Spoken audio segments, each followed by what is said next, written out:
पियर माड़ो डाल कसोहा लालई माड़ो ए बाबा पियर माड़ो डाल कसुआ मड़वा भीतर होई के बोलेली बेटी सुन बाबा यार जहमार सुन बाबा यार जहमार हरवा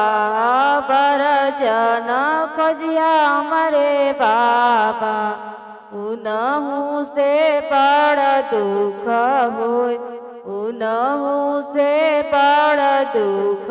होय दिन भर हरवा हर ज्योति आइए साँझी बेरिया सोवे अलसाय साँझी बेरिया सोवे अलसाय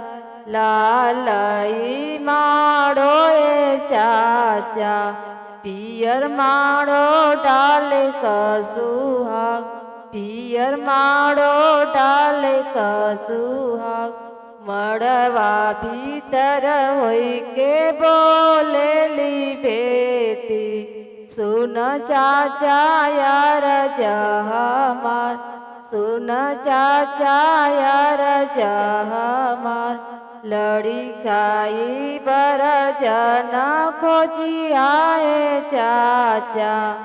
उनहु से बड़ दुख होय उनहु से बड़ दुख होय दिन भर